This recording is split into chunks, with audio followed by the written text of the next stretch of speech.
up, everybody? It's Ed, For Students Podcast. Thanks for deciding to jump in and listen today. I'm really excited that you're going to get to hear from Evan Goodgee. He is a student that we've known for a long time. He's actually a part of what is now For Students. He was a part of it before I was. He was one of the founding members of what became what we call Students for Students, and was around that table of young people that under Whitney's leadership were able to create this club to help students feel like they belong. It's really cool, and it's been one of the most beautiful things that we've had a chance to be a part of and to watch grow. You're going to hear us talk a little bit about how it's spreading to other schools in the Charlotte area as a club, because students just enjoy having a space. And I mean, golly, I don't know who you are listening out there, but how much it would have been, I don't know how good it would have been, I should say, in high school to have a space where you could go as a freshman or a sophomore and have juniors and seniors who were excited to see you, who wanted to hang out with you, who are willing to talk about real things. And that's what Students for Students has become. And Evan is part of the reason that it is what it is.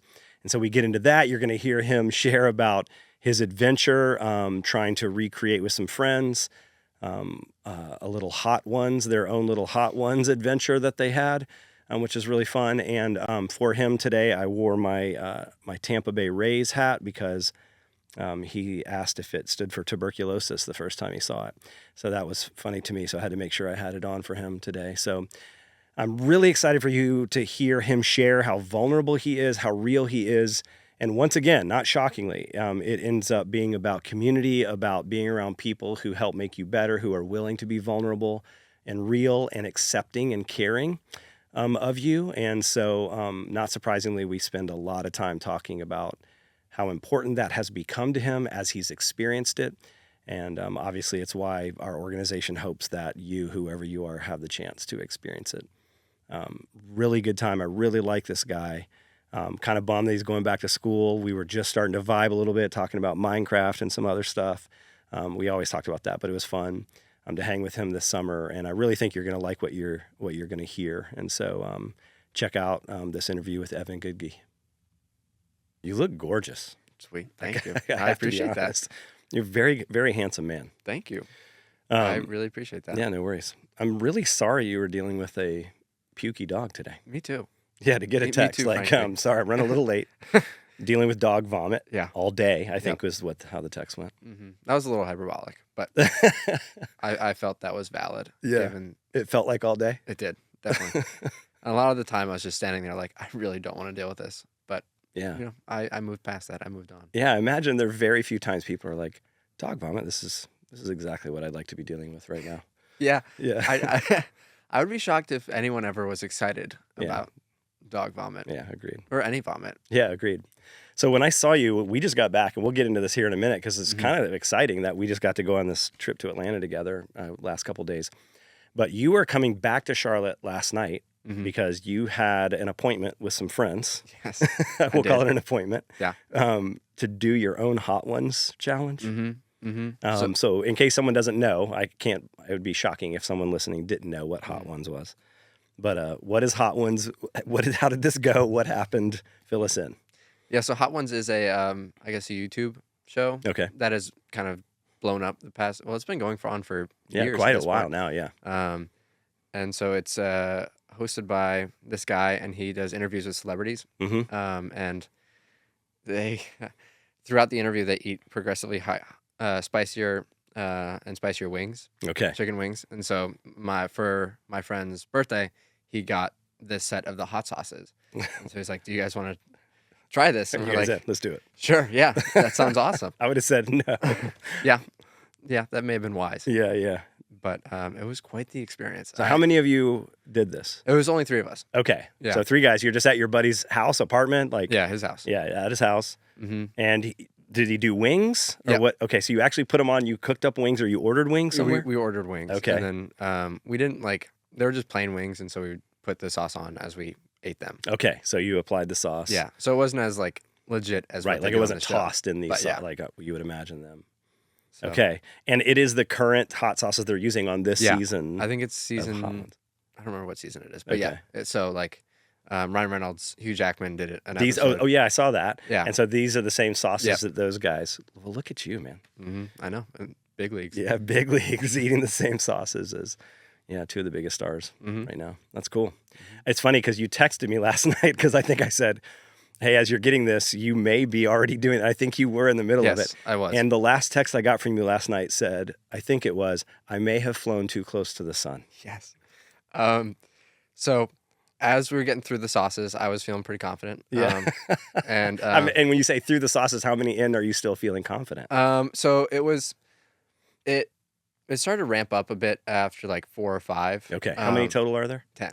Oh, wow. Okay. Yeah. So halfway in, you're like, oh, well, okay, this is getting serious. Yeah. And then the 8th one is really gets you. It's I think it's like De Bomb or something like that. Oh, yeah, I've heard of that. Actually, I've heard of that sauce. And it's awful. It's so, I don't know, something about it that was the worst one. 8, not 9 yeah, or 10. Yeah. And if you look at, I think it's like 130 something thousand Scoville Okay. units. The measurement of how hot something is. Yes. The capsaicin or whatever that chemical is, it's measuring that. Yep. And so I don't know, something about it, even though the 9th one, it was something like 700,000. The 9th one paled in comparison to the 8th one.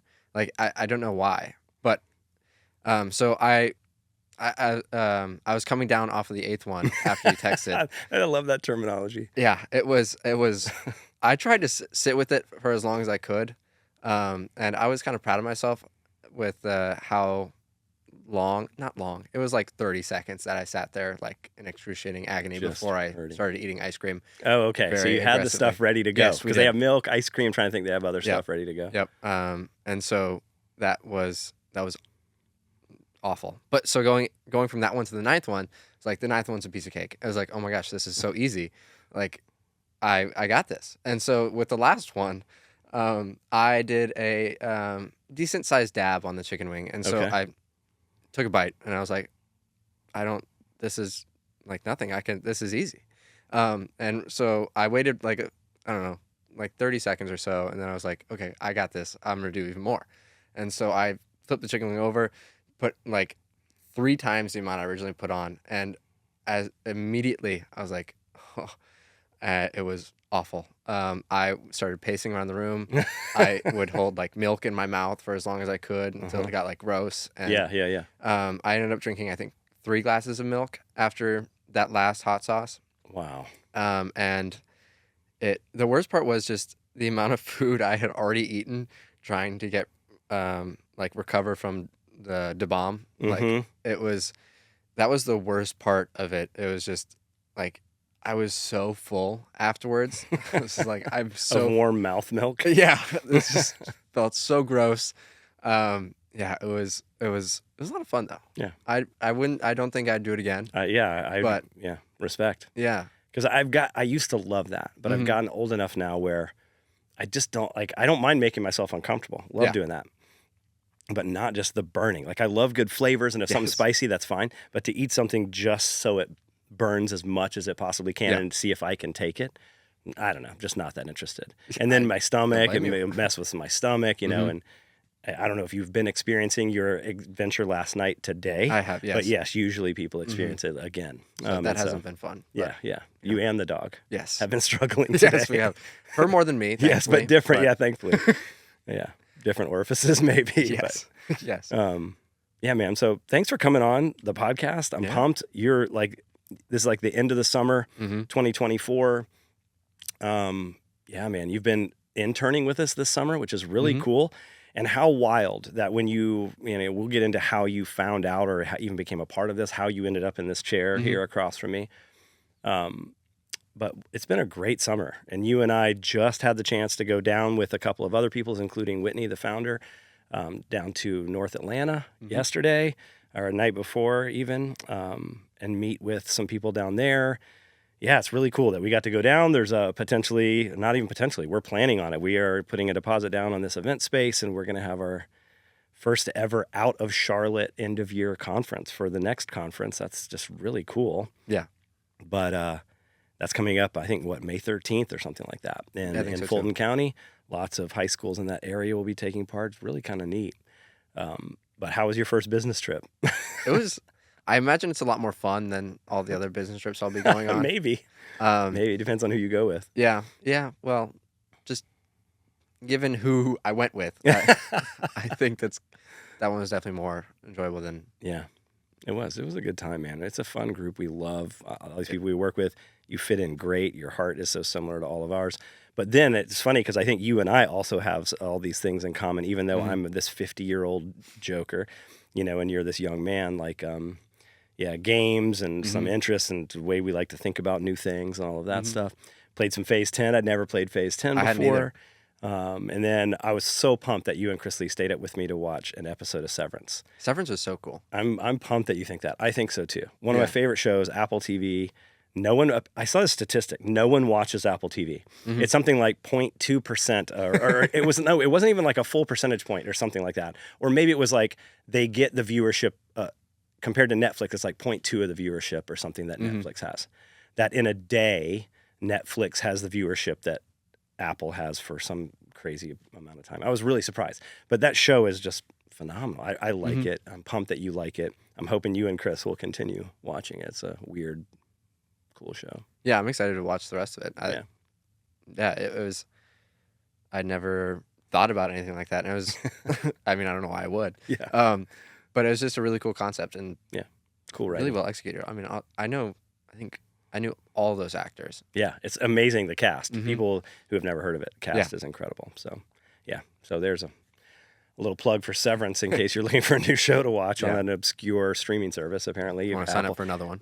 Or sign up for another one that we would ever call anything Apple obscure, Yes. but for some reason it's an obscure streaming service. But yeah, cool. Well, man, like you actually, as far as For Students is concerned, what is now For Students, you kind of were there before I was ever, even a part of it. So our founder, Whitney, you were hanging out with this group of students in Whitney's garage and all of that stuff. But before you started hanging out at Whitney's, and we get into how you became part of this organization, like who is Evan in that period of time? Like if we're trying to get to know who you were as you walk into that group, were you a sophomore that year or junior? Rising junior. Rising junior. Okay, so summer between your sophomore and junior year. Who is Evan Goodgee at that point? Well, a lot different than Evan Goodgee the year prior. Even than the year prior. Well, because of lockdown. That was okay. That Man, I keep forgetting that. middle We're looking of back into COVID lockdown, school. and so that was a large reason why I joined. Just because I needed something. Yeah. Like everything else was at a standstill, and so I needed to do something with my life. Okay. So yeah, I mean, prior to that, I've been swimming, playing ultimate. Okay. I mean, the gaming may have picked up a little bit. Yeah, during lockdown. COVID. Yeah. So yeah, it's funny to see how far I've come since then. Just how much I've grown since first joining this organization that I'm still interacting with, which is awesome. Yeah. So, man, and thank you so much for even just saying that. It's awesome, and we've loved having you work with us this summer. But before it's an organization, and you hear like, what is it? Because people don't know what you showed up to that first time. Like, if you can walk us through, what did you hear that made you go to whatever this thing was that you didn't even know what it was when you walked in the first time? And then kind of just describe it. Just take us through what that was, as if we're experiencing it with you for those first times that you're showing up to what became Students for Students. Sure.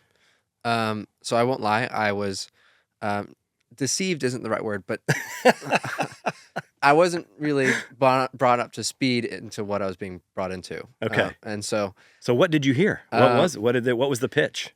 I don't remember exactly, but it was just like, do you want to work with a group of students to try to like create a program, or not even a program, like a club to create community at Latin? I was like, yeah, sure, that sounds good. Okay, and Latin is the school that when you refer to Latin, Latin. it's a school here in Charlotte. Okay, so continue. Yeah, so I was completely unaware to the endeavor that I would still be working with now. Right. Yeah, because what year was that? You said that was during COVID. That's between your 10th and 11th grade. Was that 2020? Yeah, 2020. Okay. Wow. 4 So years summer ago. of 2020. Yep. All right. So someone's like, hey, you want to help us build this club? Yep. And so our first meeting was with, it was outside. We were all sitting in chairs in this big circle. I think there were 9 students, I think. And where is this happening? This was outside Whitney's house. Okay, so you're going to Hmm. some woman's house. You Yep. had never met Yep. her. Yep. So, um, that was an experience. Just going, being dropped off there because I didn't have my license at that Okay, point. right, So right. I had to be dropped off, and it's like, okay, these are all people that I loosely know, but Sure. And who dropped you off, mom, dad? I think it must have been mom. Okay, your Yeah. mom drops you off. Hmm. You know this woman. Had you heard that Whitney had kids that went to Latin? Did you know anything about the lady running this thing? Well, I knew her youngest son, Hayden. Okay, so you knew Hayden because Yeah. he's the same grade as you. Yep. And so Okay. he was the one that actually reached out and didn't Oh, do a okay. great job explaining of what. So he did not Mine. explain well. No, not at all. Okay. So yeah, I was close friends with him, and so so he was the one person I was really closest with, and I knew other people, kind of loosely. Yeah. But yeah, we were sitting around this in the circle. I think we had pizza or something, but we were all wearing masks, Right. spaced apart, and I think we were meeting with I think mental health professional to Oh, okay. start just like the conversation about what this club could really look like. Yeah. And so I think that's how I really got started, and then it felt right doing it. You know, what I was working on, who I was working with, the team was awesome, and just it was a project that really I connected with because that was such a hard time for everybody. Sure. But like just having something to do then, but then also have it be a positive thing that I'm working on to create. Right. That's just made it all the better, and I truly credit it to like saving me. I really think I like that. The isolation and just everything was just so brutal, and I think just giving me something to do really, really helped with that. That's an incredible. That's a heavy thing. That's a big thing to say. Mm-hmm. Those first conversations, because I want to come back to that. This idea that it saved you. I'd like to hear a little bit more about that. So you feel that perhaps the isolation, like not having much to do, the fact of getting to be around some people that you knew kind of, and Hayden that you know pretty well, is a motivation. If you're to be really honest, any other motivations of things that like led you to like to be a part of that group? Because I'm thinking competitive school like Latin, or you're in, you know what I mean? There's always this incentive to like, oh man, and I could maybe perhaps build something not only that I enjoy, but that is worthwhile. It's going to be great for an application. You know what I mean? Yeah. There's all of that stuff too. So are any of those thoughts running through your head too? I mean, I'm just trying to get in the mind of a high school student, you know? Mm-hmm. And I mean, totally. Yeah. That is something that I mean, shamelessly, I'll say that, like, yeah, that was definitely part of it. Sure. But, to be fair to me, like, I didn't realize how big of an endeavor this would become. Right. And so like that idea was very much in the back of my mind. Yeah. But it was still there. Really, it was just having something to work on during this time when I was just like, I need something. Yeah. And this, yeah. This is not only something I can do and work on, but a project that is really important to me. Because I felt really, really strongly that this needed to be, that this needed to happen. That there needed to be that there was very much a hole that we needed to help fill. Yeah. And I didn't mean to paint you in any way like, man, No. let's be real honest. Weren't you also trying to, pad your resume? Mm-hmm. That isn't what I was saying. I was just thinking, man, for some people, it's wild. Yeah. Something that could potentially be like, hey, this would be great on my college application. Mm-hmm. And then they get into it and they're like, oh my gosh, this actually is unbelievably meaningful. And I think for you, it may have been the other way around. Like, this sounds really meaningful. This is something I need. I think other people need. And oh, cool. That'd also be great, on the resume. And working with you, I see that in your character and your nature. But it's just funny. I'm just thinking, yeah, maybe go do that thing, because who knows what could come of it. I mean, it's really cool. Because, yeah, I mean, I've been around that table for 4 years now. That's wild. And so I'm really glad I went and, showed up. Yeah. The first meeting. What were those first conversations like? You said there was a mental health professional, maybe a therapist or somebody there. What could this club be? But what are you as this group talking about? Because you kept coming back. Yeah. What were happening in those conversations? Yeah. So we met once a week. And so we just meet around what we thought this could become, just for students, just what this organization, not yet an organization, but just a club that we could create that would help just everybody and give people the opportunity to just have a place to go and be themselves, because that's really how it started with. And I I joined a little bit later. Okay. The ball was already rolling a little bit, but Okay. where students were meeting with Whitney and just having genuine conversations and using that as a space to be themselves and be just open and honest. And I loved that. That was so cool. And being who I am, it took me a while to get Sure. comfortable Yeah. and open up. But just hearing and being in the space where everyone trusted each other and was just open, that was really refreshing. And just I really felt that these conversations needed to be had, and just that I was thankful to be a part of it. Yeah. And it's so cool. So you show up, these students have already been meeting together for a while with Whitney. Yeah. She's kind of facilitating, kind of like, I won't say forcing, but she is like giving the opportunity for these students Encouraging. to say, encouraging these students to talk about things that matter. And so if you don't mind, like, could you be a little bit more specific? Like, what kinds of things would she ask, or what kinds of things did these students that were sitting around the table find themselves talking about? Yeah, so we would every time we met, she would kind of start us off with question cup. Okay. And so this was an assortment of paper slips with different questions on them. Okay. In a cup. It sounds like intuitive a perfect name. Yes, very intuitive name. And so we'd pass the cup around. Everyone would draw a question, and we'd all take turns answering them. Okay. And they would range from, I mean, one of them I remember, they were all pretty deep questions. Okay. And so it kind of took a while for me to be fully comfortable. Yeah, understandably. But I think one of the questions was like, if you could, what's one thing you'd like to change about yourself? Like that kind of question where it really takes a lot of,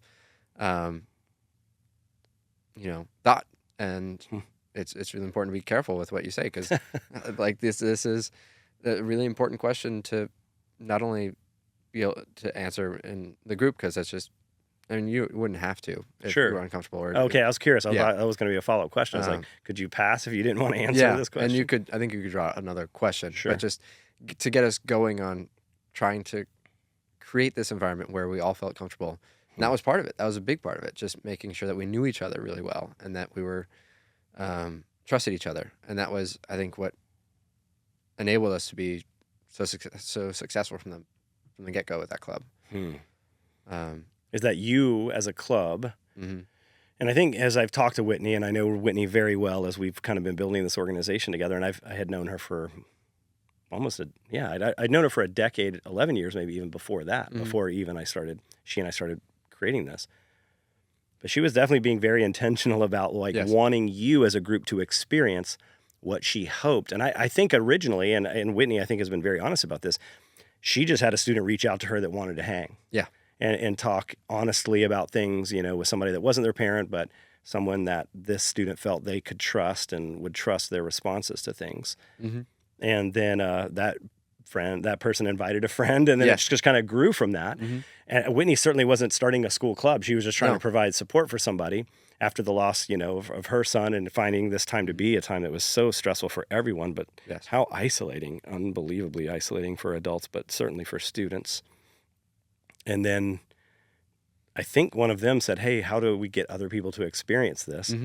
And so then I think from that moment on, she's like, okay, now let's make sure that we are, and she's thinking and probably plotting, in a lovely way, not a, conniving, insidious way. How can I help this group experience what we hope these other students will experience? And that's really, really cool. And obviously uncomfortable for people who aren't used to that. And it sounds like not only, you've admittedly, are introverted, and this not necessarily a really open with everybody, type of person, a select few of people, it was uncomfortable for you. Yeah. So what was it that made it more comfortable over time? Was it the ability to pass, like not have to answer? Was it vulnerability on other people's parts? Like, I'm just curious, what were the things that actually led you to be like, I'm going to answer this week, or I'm going to answer maybe more authentically if that happened, if that was a process? Like, what was that like? Yeah, it was definitely hearing other people be authentic and being true to themselves in their responses. I think that's what was really important about that kind of process, is just setting up an environment where everyone's being everyone is answering truthfully. Everyone is being true in their responses, and that was really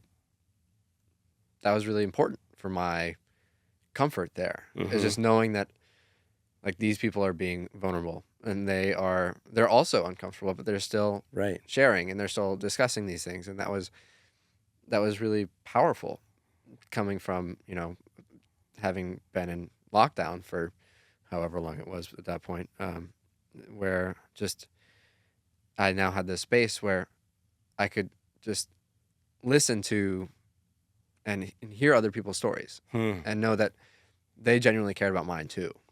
That was really powerful to experience. What did that look like? How did you know that they cared about your story? Just the fact that they kept showing up. Like this was a complete optional thing for them. Yes, on a Sunday afternoon, every week. Yeah, because a big time commitment. Yeah. How long would you guys be there on a Sunday? I think 2 to 3 hours ish. Wow. Yeah. So. Yeah, that's a big commitment every week. I think it generally ran 2 to 4, but it might run over sometimes. But yeah, that was just hearing that and just knowing that they were showing up intentionally and that I hadn't been invited into this space. It was a cool feeling to be like, yeah, they want me here and they care about what I have to say. That's really cool. So it's interesting because by the time you get there, these people have been doing this for a while. You know, they're already kind of probably being a little more vulnerable with each other, et cetera. It may have, I wonder if it accelerated your experience, you know, because you didn't ramp up with them. You're there and they're already at like 7 and you're walking in. Yeah, that would be highly uncomfortable, but also like very challenging, you know, like, okay, wow, these people are being like, had you ever seen anything like that before or been in a group like that before? Because I think they exist in some spaces, perhaps, but I think it's rare. That would be my guess. Yeah, I've never, besides this, I've never really experienced something to that level. Yeah. And yeah, I think to this day, it's one of the most open spaces I've ever been in. That's cool. It was very cool, and it was. I think, looking back, I think it really was.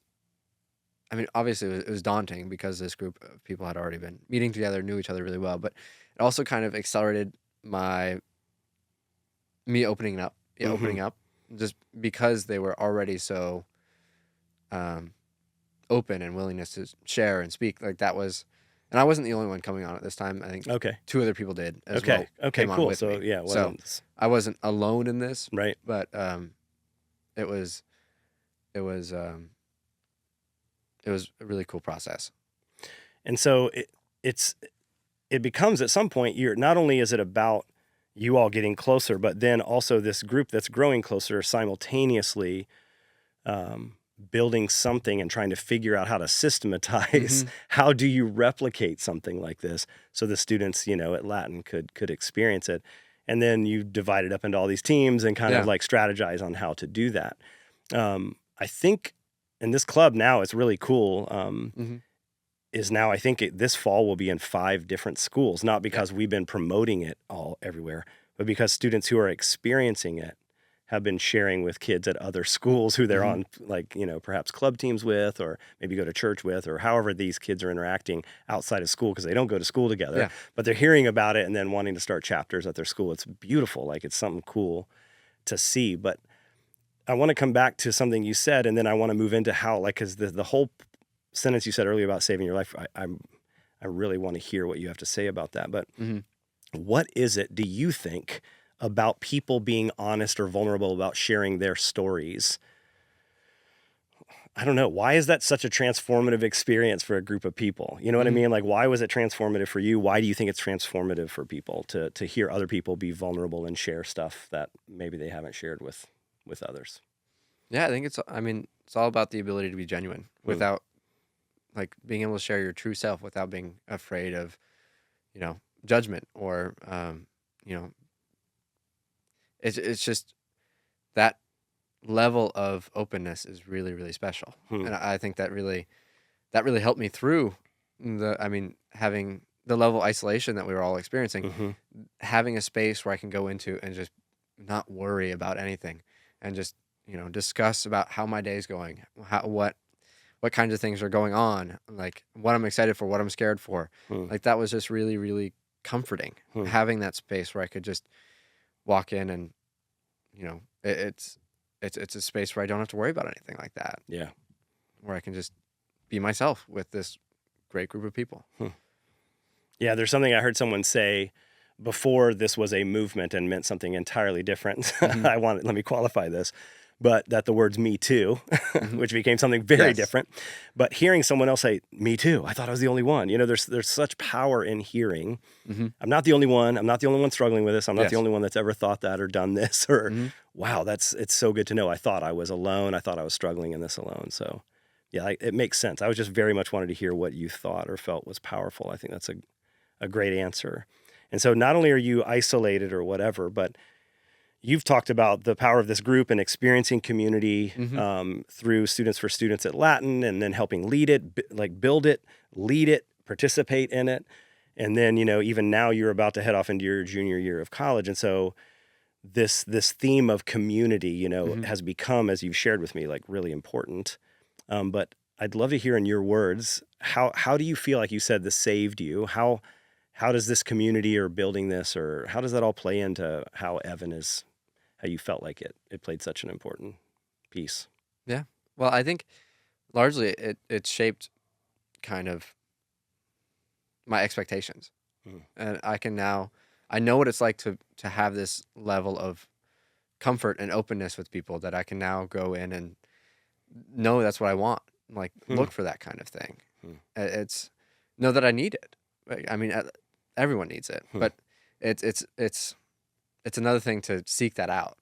And I mean, I'm really intentional with who I spend my time with, and so I've been able to, connect with people, and on a level that, and know that I'm able and willing to be this open with people, and I think it surprises some people, like Sure. my openness, like I really am, like I think like you can ask me pretty much anything, Yeah. and I have the policy of just like, you can ask me whatever you want, and if I'm not willing to answer it, I'm not willing to Sure. answer it. Yeah. I'm saying I'm not comfortable saying that, but I welcome that question anyway, Yeah. Sure. and so it's just it's helped me build that level of openness with people. And I think that's been really, really important to just growing and becoming the person I am now. It's just I'm willing to talk about so many more things that I was before. Hmm.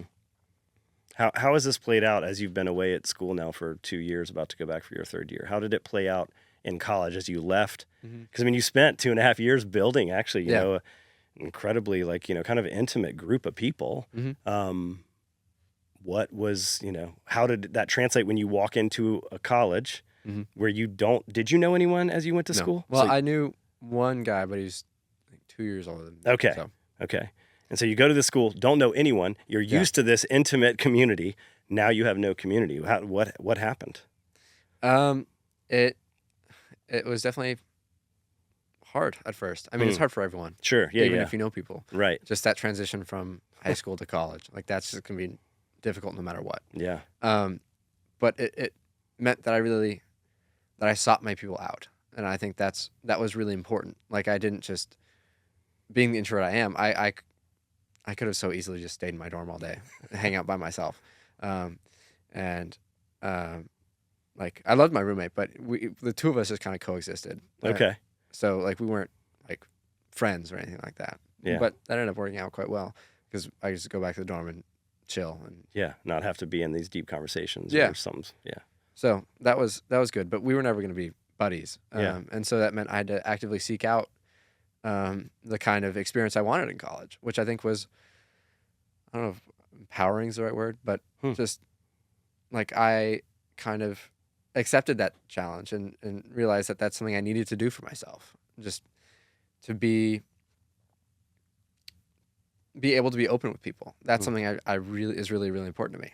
And I think I found people at Denison where I can do that, That's cool. where I'm comfortable doing that. And it's a really cool process seeing just how, because I myself, I've noticed how I've changed since like starting that group, joining that group and starting Students for Students, it's been a very long process, but it's been a really, really rewarding one because I've known myself at such a deeper level than I would have before.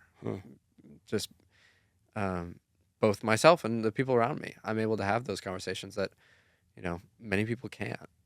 And yeah, that's just been a huge part of how I've been transitioning to college. This group, how this group has affected me. What's interesting, you said a couple of things there. I think number one, for maybe some of the people listening, it's helpful to know, oh, wow, you mean I don't have to be best friends with my roommate? Yeah. It's like, I think that's just that you inevitably think I'm going to be sleeping next to this person that I've never met, or maybe on Instagram, we've been chatting a little bit before I leave and go to school. But wait, you're saying it's actually okay to live with this person, but not have to be best friends with them and invite them to everything I go to, and they're not going to invite me to everything they go to, maybe. Or maybe it does happen where people move in, they're like, oh my gosh, and this is your friend for life. We were roommates, and they're in your 50th wedding anniversary party or something. That does happen. I think that's really cool. I think the other piece is it's kind of interesting to hear you say, like, you experiencing this level of community while you were in high school. When you left, there was this appetite or this need or this understanding even that this is something that you wanted and needed to have, but you are still introverted, but you're willing to push through. What were the things, like, when did you find yourself having, to make yourself uncomfortable to seek out this thing that you had ultimately decided, I need this if I'm going to be healthy, if I'm going to continue to be who I see myself becoming through this group? Like, do you remember any stories, or do you remember any times where you were like, I don't want to do this, but I'm going to do this? Or, you know what I mean? Just anything that might help people listening understand what that was like. Yeah. Well, I got really lucky, I think, in that I found a group of people I could really be with, not at that level, but sure, early on. Yeah. How did you do that real quick? So Denison has it's now, I think, required by all freshmen to go on this, like, off-campus experience. Okay. But when I was coming in... It's very vague. Yes. Very vague. When I was coming in, it was optional. And so I signed up for an experience in Columbus, Ohio, which is the capital, and Denison's about 30 to 45 minutes outside of Columbus. Okay. And so we went on this, I think, 3-day trip out into Columbus, just experienced the different parts of it. We ended up going to the Columbus Crew, the MLS. Oh, cool! Team. Yeah, soccer team there. Yeah, so we went to one of their games, went around different museums. We learned about like with refugee resettlement in Columbus. Oh, no way! So cool. Just experiencing all these different parts of Columbus that I otherwise wouldn't know about. Yeah. Did you guys stay in Columbus, or would you come back to Denison? We stayed in Columbus. So we stayed at a Did you hotel. get to choose who you roomed with, or did they just stuck you with people? They just stuck us with people. Okay. And so, interesting. All right. So a couple of people from those trip I was really close with at the start. And yeah. I eventually kind of drifted away from that group, but there's still a great group of people sure, that I can still interact with. And so I got really lucky there. But they weren't... that we just didn't click super, super well. So I just, that's a great group of people I can hang out with and be with, but just not who I needed. And so, I kept going, and I met people through that group. Like we would have like viewing parties of stuff, and watch football games, movies, whatever. And they'd sometimes invite other people in. So I, met other people through that group. Yeah. I think you said something that's kind of, because it was my oldest daughter's experience too. She's same graduating year as you and Hayden. And she's going into her junior year. She's back at school right now. Actually, just talked to her right before we arrived here at the studio. Yeah. And, but same thing, like this group of people that she hung with right in freshman year. I mean, they did so much together through a whole bunch, even in the fall. Yeah. And then the group just kind of, it's interesting the way groups, it just happens. You may like feel a vibe with somebody early on, but a group just ends up kind of cordoning themselves off into other smaller groups or pruning. And then, but she still hangs with, a couple people from that and still, great with the other people. But it's just, I think people need to hear that perhaps too. Anybody heading off to college, yes, like your friend group, find those people right away, but just know and be okay with the fact it may not be your same group all the way through college as well. Yeah, I'd be shocked if it was. Yeah, truly. And then one of the things I found myself thinking, would Evan before Students for Students have been a person that would have signed up for that off campus? Honestly, and maybe you would have been like, maybe I need to do this. I don't think so. No. Okay. Yeah. I don't think he would have. And that's something I've been really proud of myself, Dennison, is I've really like pushed myself to really experience as much as I can there. Like they have a program where they bring called the Veil series, where they bring artists on campus and do performances, and they range from like they had the Lviv National Philharmonic Orchestra come and do a performance. And, Okay. Um, I'm not familiar with him. What like some of their albums? Would I have heard them? I'm just kidding. I'm just kidding. Yeah. Sorry, bad so joke. I mean, you may have. Yeah, maybe I might have heard Covers them in of something. Mozart or that kind of thing. Yeah, sampled somewhere. Yeah, yeah, exactly. But it was really cool because they came in 2022 in the, or no, 2023, in the spring of 2023, which was, I mean, the Russian-Ukraine conflict is still going on, but Right. the conductor came up on stage and talked about that after a couple Wow. of pieces. Yeah. And just hearing that kind of thing is really cool. And they also brought in a group, the Queen's Cartoonists. Okay. They play the music for like cartoons. Like they'll have the cartoon playing in the background, and then they'll play the music live. Or Okay. the sounds, whatever. Yeah, for sure. So they showed like Popeye the Sailor and played the music for that while that was going on. It was Have the little Foley artists off on the side, like doing the Yeah. little whoop, do all Yeah. the little sounds. That's It was funny. really cool. That is cool. and it's just like that kind of thing. Like I don't think I would have the Evan that before Students for Students. I don't think he would have gone and done all Funny. that. Just I don't think he would have pushed himself in that way. Interesting. So Yeah, man. So this journey's been going on for a while. Like, yes. what are some of the big things that you feel like you've learned on this, your own mental health journey, your own journey to trying to be, resilient, capable, all of the things we all want to be? Yeah. What have been the big pieces? Like, as some people are listening, the tens of people that are listening, like what are some things that you've learned that might be helpful for other people? What's been big pieces of that?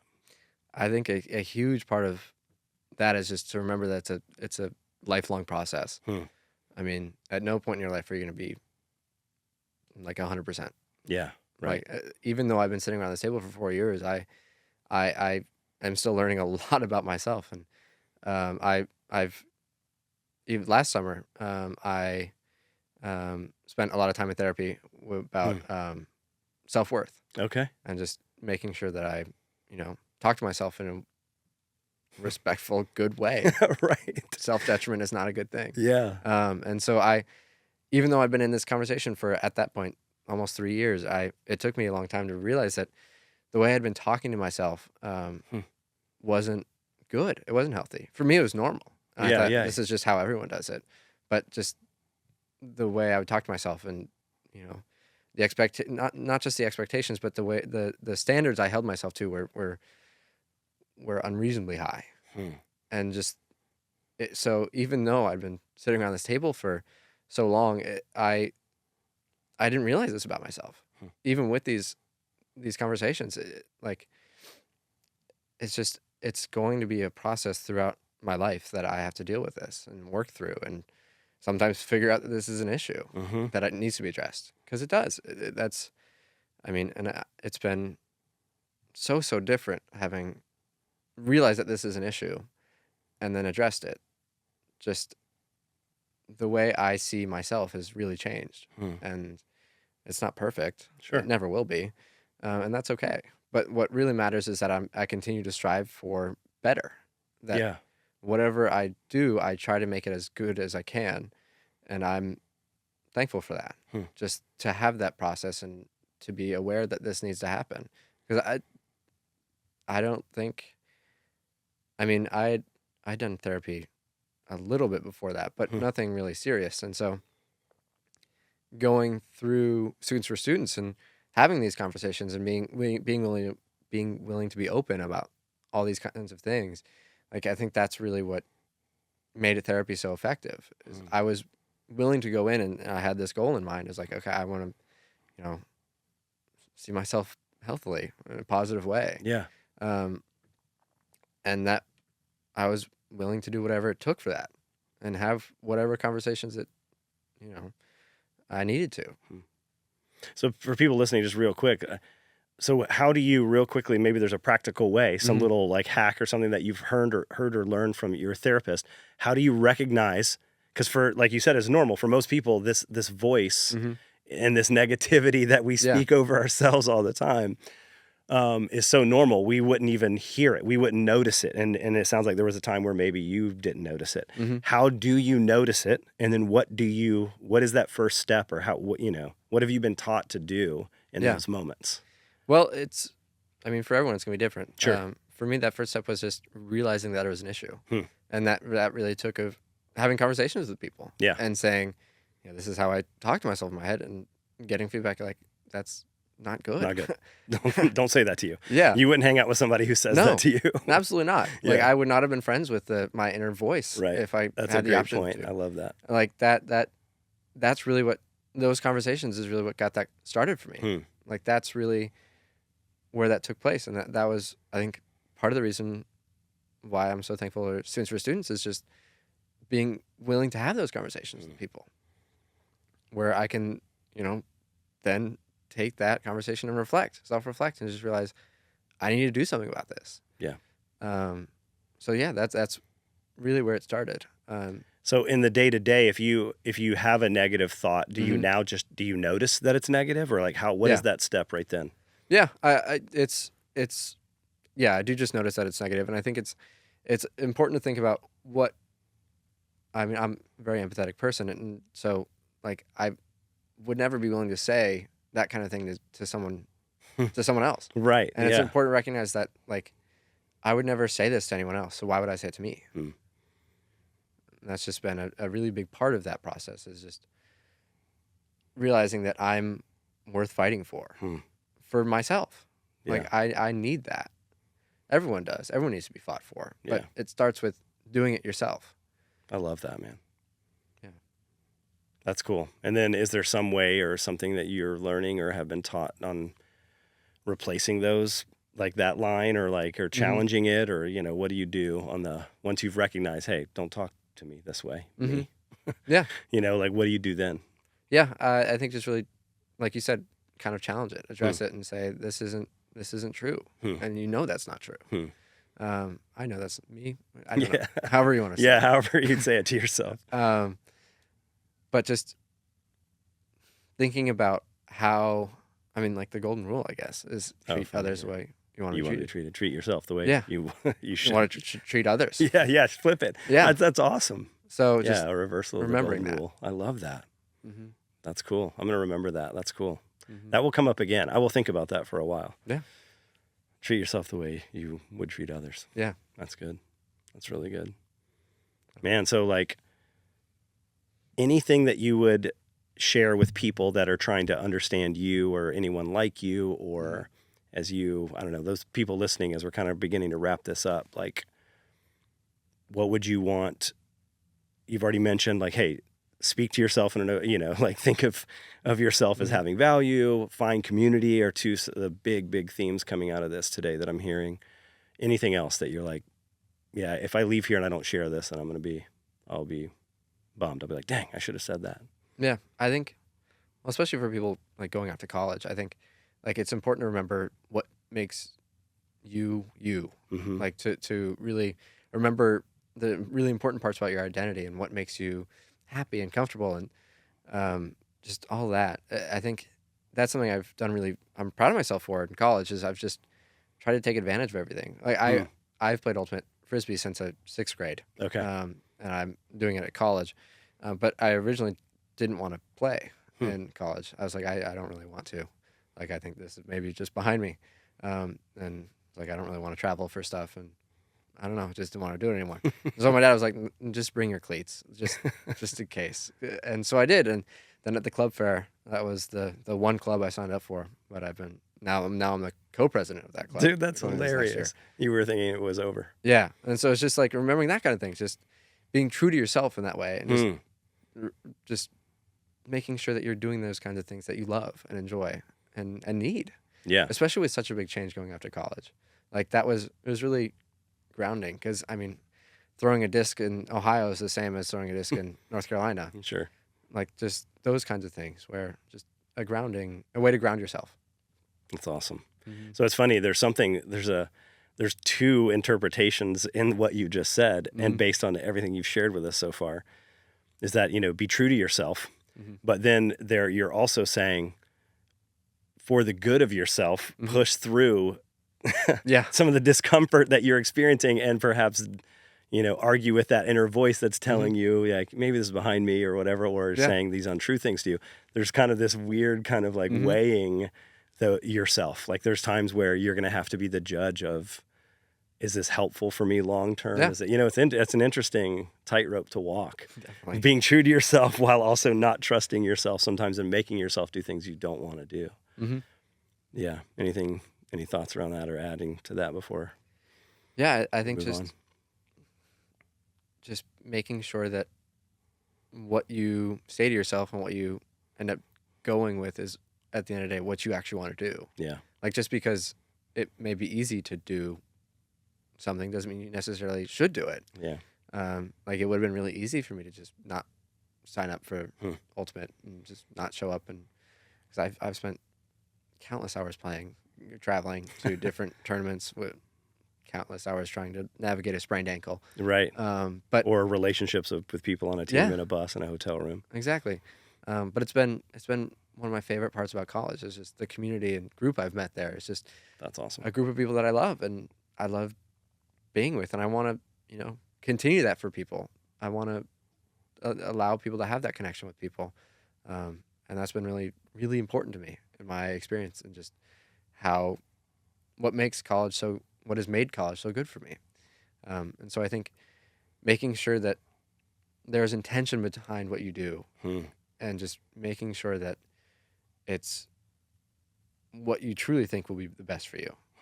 There will always be like the voice in the back of your head that's saying like, I don't know, but like, just go do it. If you really want to do it, go do it. I love that, man. So what's next for Evan? Like, because here we are into summer. Yeah.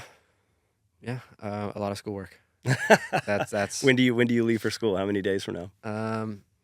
26, I think.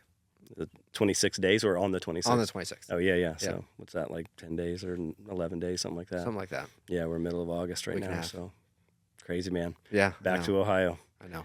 I don't know how I ended up in Ohio, but it's not nearly as bad as people say. No, Ohio, man, I've been there. It's pretty country. Yeah, it is. Yeah, I have friends with family there. My wife's family, is from there. Really, really beautiful place. It is.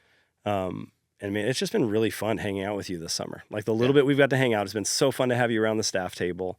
And for you, although you've kind of had a little bit of the behind the scenes peek at Whitney, certainly all this time. Yeah. And we've hung some, but not like the summer, and particularly this trip to Atlanta.